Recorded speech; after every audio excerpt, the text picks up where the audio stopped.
श्री राम। अभिनंदन बंधु आपका।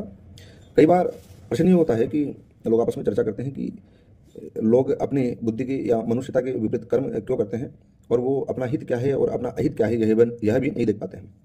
तो आपने सुना होगा कि जब नाश मनुष्य पर छाता है तो पहले विवेक मर जाता है। अगर उसका विवेक जागृत रहेगा, रामचरितमानस में क्या आया है, बिनु विवेक भव निधि तरहिन कोई, राम कृपा बिनु सुलभ न सोई। तो ये जो विवेक है, ये प्रज्ञा है, ये बुद्धि है, ये चेतना है, जब मनुष्य का बुरा समय आता है तो नष्ट सबसे पहले होती है। क्यों? क्योंकि अगर उसका विवेक, उसकी चेतना, उसकी प्रज्ञा, उसकी बुद्धि जागृत रहेगी तो वो व्यक्ति सावधान हो जाएगा आने वाली समस्याओं के लिए। वो व्यक्ति बीमार होने पर डॉक्टर के पास, अच्छे डॉक्टर के पास चला जाएगा और उससे अच्छी रेमेडी ले लेगा, मेडिसिन ले लेगा और उसको प्रयोग भी कर लेगा, क्योंकि बुद्धि ठीक है ना उसकी। तो वो अपने बुरे समय को इजी वे निकाल लेगा। यदि अगर मान लो फिर भी कोई अन्य समस्याएं आ रही है तो किसी अच्छे एस्ट्रोलॉजर के पास चला जाएगा, उससे अच्छी तरीके से प्रेडिक्शन लेगा भूत भविष्य वर्तमान की और उसके अनुसार रेमेडी कर लेगा। क्यों? क्योंकि उसकी बुद्धि जागृत है। तो जब वो बुद्धि जागृत है तो वो अपनी रेमेडी कर पाएगा, अपनी समस्याओं का निराकरण कर पाएगा।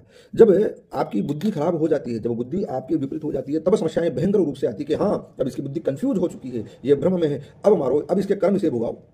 सबसे पहले बात यह है। तो जिसने अपनी बुद्धि को ठीक रख लिया, जिसने अपने कर्मों को शुद्ध रख लिया, वह व्यक्ति तो बहुत हद तक ग्रह नक्षत्रों के नेगेटिव प्रारब्ध से, नेगेटिव प्रभाव से बच जाएगा।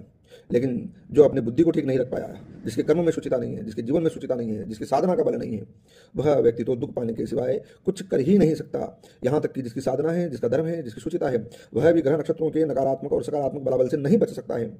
केवल इष्ट कृपा से और उससे यूँ समझ के सावधान होकर अपने जीवन को निकाल सकता है। लेकिन जिन लोगों के शुचिता भी नहीं है, धर्म भी नहीं है, ज्ञान भी नहीं है, बुद्धि भी विकृत हो चुकी है, अब तो कर्म भी विकृत है, अनर्गल आचरण कर रहा है, वो उसकी सरलता, सहजता समाप्त हो चुकी है।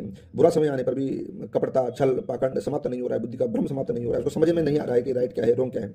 अपने अहंकार में मरा जा रहा है। कर्म तेरे अच्छे हैं तो घर में मथुरा काशी है, नीयत तेरी साफ है तो किस्मत तेरी दासी है।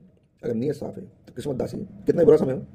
तो यहाँ इंपॉर्टेंट बात यह है बंधु, इस वजह से जीव परेशान होता है, क्योंकि उसके कर्म और उसकी बुद्धि, ग्रह नक्षत्रों को जब अपना नेगेटिव फल भुगाना होता है तो वह जो बुद्धि है, जो उसकी विवेक है, प्रज्ञा है, वह नष्ट हो जाती है, उसको कन्फ्यूजन हो जाता है, वह सही व्यक्ति को नहीं समझ पाता है, वह सही रेमेडी को नहीं समझ पाता है, वह चीज़ों को नहीं समझ पाता है और हमेशा उल्टे कर्मों में लगा रहता है, उल्टी बुद्धि के साथ लगा रहता है, दिन भर परेशान रहता है और उसका जीवन परेशानी में ही, हजार्ड्स के साथ में, समस्याओं के साथ में चलता रहता है, बर्बाद होता रहता है और समझाना भी चाहो तो न समझ पाएगा। तो यही कारण है।